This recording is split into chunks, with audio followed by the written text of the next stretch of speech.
November 2025. Astrological Forecast. The month kicks off in the aftermath of a grand water trine among Mars in Scorpio, Jupiter in Cancer and Saturn in Pisces, seen all over the world as torrential rains, storms and floods.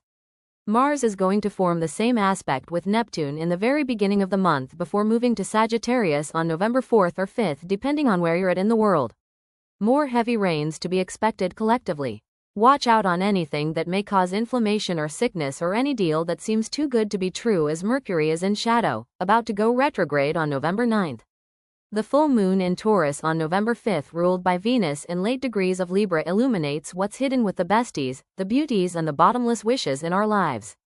Expect a sweltering surprise, an internet disruption or a related technical or electrical breakdown with Mars in Sagittarius and Uranus almost out of Gemini.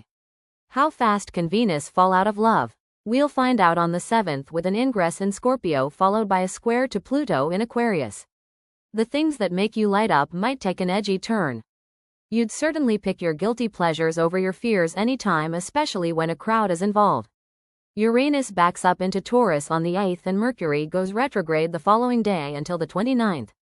Delays, disruptions and technical snafus in both short and long distance forms of travel and communication, foreign relations, space travel and innovations, electrical devices and the internet are to be expected. The past might also show up in unexpected ways and there might be a clash of beliefs.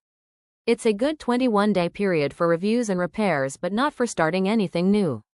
Jupiter joins the retrograde party on the 11th, filling many spaces with happy feelings of nostalgia.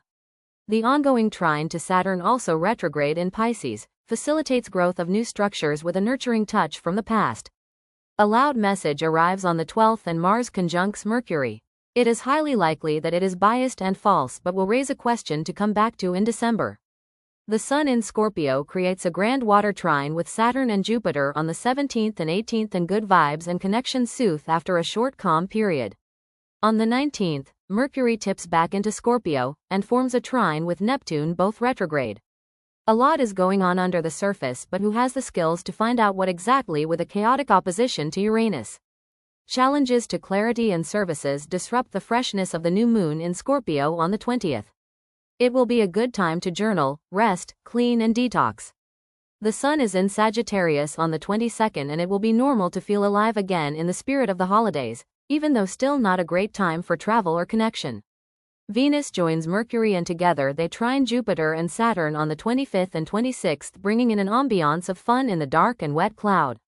Both Saturn and Mercury move to go direct on the 27th and the 29th respectively, and feelings become more clear. It's easier to let loose and to know your limits where the path is familiar.